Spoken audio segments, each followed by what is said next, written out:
Can we talk about that? Yeah. Well, you have more historical perspective on this. What was it like to be a Magic Pro when you were first on the Pro Tour? Like, how did it change over the last decade? It was a bucket list thing for me. It was, I want to go there and do this thing. Mm-hmm. I wasn't really pursuing Platinum because I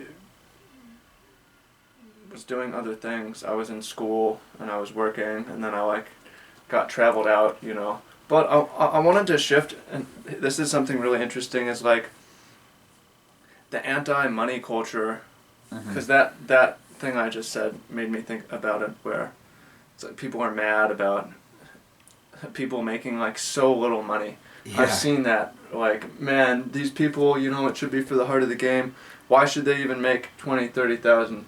It's right. Why don't you there's so much money to go around. Again, $300 million primary sales, possibly 600, because all that's getting resold, so that's 600 million for the most part. It's a big market. Why can't these people make money, Why, let's root for, more money flowing around, awesome, Absolutely. Well, money's good. Money is good. You have to do good things to get paid most of the time, right? No, not necessarily. Sustainably, yeah. Well, you could be a corporate lawyer, for example, but that's neither here nor there. Yeah, but if you're in the game industry, for the most part, yeah. Right. Anyways, I think, there's a large culture... Yeah, there's a large culture of jealousy and insularity in Magic, and this has been the case for a while.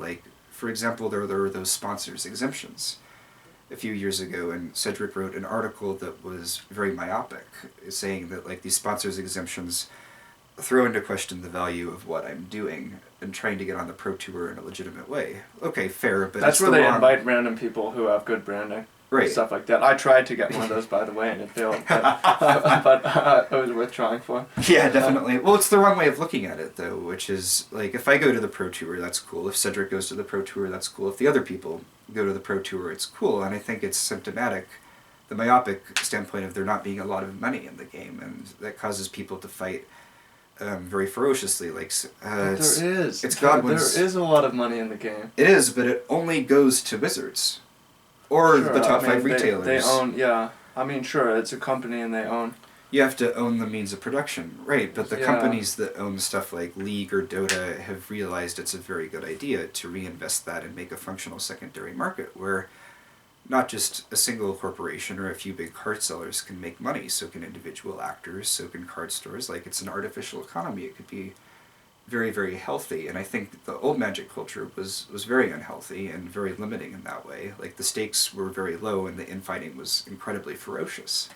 And scarcity, definitely. There's a lot of scarcity. Right. Well, working for the community or just interacting with the community in general was working for a corporation, but you weren't really getting paid much to do so. As a brand ambassador on social media, for example, you had to be on 24/7. And they weren't paying you very much, and I don't think that's the case with esports. And I think you can solve a lot of the problems basically by throwing money at it, and giving a lot of the money and reinvesting it back in the game. And I'm pretty sure that's what they're trying to do. So maybe it's a matter of reallocation. To add a card, you must cut a card. Yeah. From the outside looking in, what should they cut? Yeah. Well, definitely cut Magic Online as it exists. Definitely cut the Pro Tour as it exists, which is a tremendous failed marketing opportunity. Cut a lot of the secondary market, and I think a lot of what they're trying to do is also geared towards making a digital economy where there's no overhead and they can make a lot of money. Wizards can. What if Wizards sold directly to the consumer? Well, they already do in Magic Online a little. Yeah. Hasbro calls this the outside team calls it the money hose. And it's the worst program ever made, but it is the money hose. It's a cash cow, yeah. It's only one cash cow, though, and Hearthstone is 30 cows. The cows have been breeding. Yeah. What if the cows bred here? It's too late for me to get into Hearthstone. No. Yes, it is. For me, at least, it is. I don't know if I could be as into it, either. Coming back to what you said, though, about, paper Magic being a good thing because I made friends and you made friends. Yeah, absolutely. The Pro Tour could be very, very cool in that regard if it were a big social event. But maybe it used to be, you can speak to that, but right now it isn't. It's very cliquey. And it's not particularly compelling to either the outside viewer or the inside viewer. It attracts a very small audience, and it doesn't make a lot of sense for Wizards to make the price pools very big. It's really strange that they made it private. You go to Dota, international, and they're in an arena with fucking, air horns and like fireworks, and there's like people go, oh, and it's like no one is allowed inside the Pro Tour. 0 people, right? You can walk in, but there's nothing for them to do. Well, you need a wristband. I don't know if it's still like that. I think my friends could just walk into Pro Tour Brussels. I'm in the video. I'm in Enter the Battlefield for like 5 seconds. Previously, there were events, big events, side events and stuff, and then people would watch it live. Right. But yeah, it's definitely very clicky. They play it on a screen, and then 30 people watch it there. Yeah, and there's no crowd noise. There's no crowd to show. And you see 6,000 people are watching on Twitch. Was it like that the entire time? 100,000 people are watching someone crack these new Hearthstone packs. Yeah. It's just the joke is how small it is. Exactly. Right.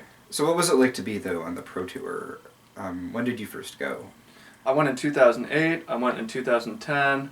I went in 2011. I went in 2014. I played in 6 Pro Tours, and I declined playing in at least one. Probably more. I could have gone to Worlds and it would have potentially put me on gold, and then I would have taken a different path, but it was like, whatever. So how did it change over that 7-year interval?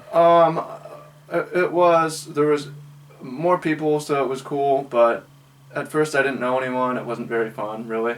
And then, the ultimate, it's hard to say how it changed because it's so warped by how I changed and how the environment changed. The last Pro Tour I played in was with my brother, and it was insanely cool for that reason. Yeah. And we had, but the thing is it changed very little as far, like the money in 2008 and 2014 was the same.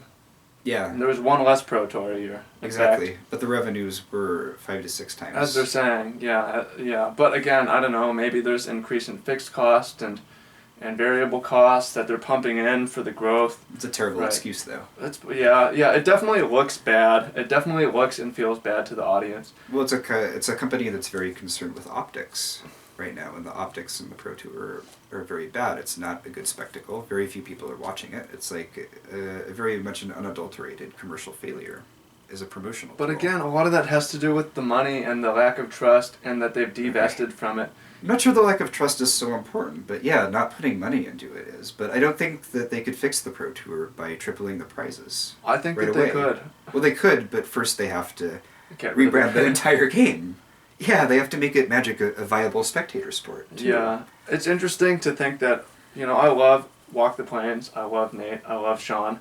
I haven't watched Enter the Battlefield. It's interesting to think that it's bad for the game because it shows how sad the pro life is. Yeah. Well, what kind of audience does Enter the Battlefield have? If you guys haven't seen it, it's the documentary about the Magic pro lifestyle, but it follows Reed Duke and Owen Turtenwald and Huey Jensen and a handful of other people, Chris Pikula, who's super cool, as they try to qualify for the Pro Tour in Pikula's case, or play, at the very highest level on the Pro Tour. But the actual Magic stuff, like, I can't imagine a broader audience sitting through that. And the stuff that's... It reminds me of the Scrabble documentary. Word Freak? Word Freak was really good, though. Is that what it's called? Yeah, Word Freak was a commercial success as a book and a commercial success as a documentary, too.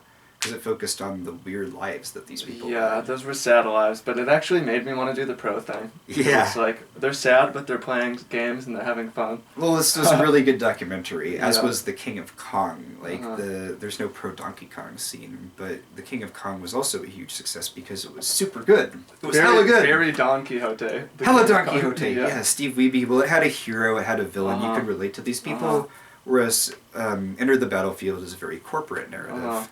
I think Wizards might actually be realizing, maybe under external pressure from the new CEO or Hasbro, maybe not, that these corporate narratives are not of interest to a broader population because everything is so sanitized. So the best parts of of Enter the Battlefield are where you see Reed doing his part-time job as a jeweler, or Owen living with his parents, Reed living with his parents. We're definitely walking in circles. Say we have another 5 minutes. What's the... What are the key takeaways? Where's Magic going in the future? Well, the key takeaways right now are... What's the good in this? How can we leave this feeling happy? Yeah, okay, well, let's look at the community outreach, the community Wizards outrage. responded, which was good. Yeah, absolutely. They recanted, but the writing's still on the wall. People have to realize that it is. There was a lot of community outrage about the announcement, and in particular, Sperling and Kibler and Finkel, who were all very smart people, I think missed the point. Like, Kibler said that it was an abuse of trust. Well, it very much is that. And Finkel said the same thing. And they said also the issue was that Magic hasn't increased its funding on the Pro Tour, like you brought up for the last 3 years. But I don't think that like increasing the funding would do much of anything. Sperling says the same thing, and he says that Magic is making a small fraction of what it could make. Well, I completely agree. But how do you get rid of that? How do you remove that constraint? I think you need to scrap the Pro Tour and begin again. Okay, so basically, don't worry, people. It's okay. It's going to be really, really good. This is are, really exciting news. This is exciting news for anybody that likes Magic. It's a big change. It's a big change. Magic is going to be much bigger than it used to be if Wizards can execute. Cool. This is the main concern. Like, what is the new game going to look like? They've been executing well on some things. Yeah. The game itself is great. The top 8 was insane. The format's very good. Yeah. They made moves for commentary, which are good. And they're thinking big picture. Definitely.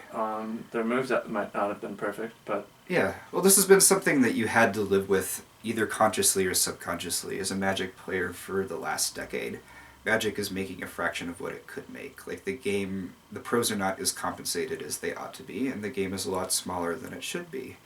I think these are the first steps towards addressing it. Like, it's not money motivated, it's very marketing motivated, and I am excited about it. I think this is the only way, on a different level, to also rebuild competitive play so it can be a real thing. I think this is the only way to make the pro lifestyle a real thing. I'm really excited about the changes. Definitely. I think they've kind of flubbed the announcement and tipped their hand a little bit, but I think it's exciting, and if you're a Magic player and you want your hobby to be bigger, you want the pros to be a real thing, you want to have your skills actually be relevant to the outside world and gaming in general, this is really, really cool. Yeah. The news that they're investing in digital is really good, if that's true. Definitely. Yeah, and I would be excited to see. Yeah. Right? I mean, if Magic Online requires sprites, and then it requires better computers, and then computer sponsorships come in, and we don't need that $3,000 appearance fee, right? Exactly. Yeah, if you're making money through streaming, like making $1,000 every time you stream as a real Magic pro because people want to watch it, because it's just Hearthstone, but it's a better game, which is very much within the realm of possibility. It's arguable. I think it's a better thinking person's game. Well, it's a matter of taste. Yeah. Right? I prefer it. I think Magic is very cool still. And anybody that loves Magic, I think, could be very, very excited about the announcement. I think this augurs big things along with all the corporate announcements and so on. I'm refreshed. It was very doomsday. Yeah, like the big risk was doing nothing. Yeah, that's fair. Gotta risk it to get the biscuit. Yeah. Cool. Well, I think that's an optimistic end. So, say people want to follow you. Absolutely. Follow me at CML is Awesome on Twitter. I have a website at cmlrights.com. I'm doing a big story on skin betting and esports, as well as a story on this. Skin betting? Skin betting.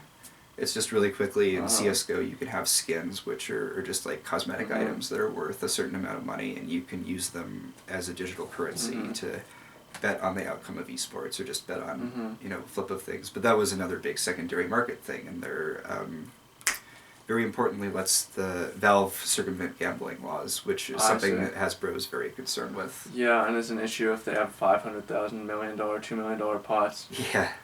No, exactly. And Magic is a game of skill, but they have a lot of workarounds. 30% gambling. Yeah, and the margins are very high in Magic compared to poker, but they're low compared to other games where you project a skill edge. So, if you want to have CML. That kind of big pot, CML is awesome. CML is on awesome. Twitter. Gonna have a new article. CML.com. CMLrights.com. CMLrights.com. Got a Facebook page, got everything. New content coming out about games too. The book, A Brief History of Magic Cards, coming out soon too. Check our previous interview on that. We talked about the past, so now we're talking about the present and the future. Absolutely. Things have had to change a lot at the very end of that book. It's an exciting time to be alive. It's an exciting time to be a Magic player. What a time to be alive. Cool, and you already know how to follow me. Follow me on Snapchat, Travis D. Wu. I post cool things. We live in interesting times. Yeah, thank you, CML, so much for coming on. Thank you. Let us know what you think in the comments. We cracked some inappropriate jokes. We talked about things other people wouldn't and shared some unpopular ideas. Hopefully this will be the norm in Magic going forward. Yeah, I hope this enlightens you and makes you think, so. Absolutely.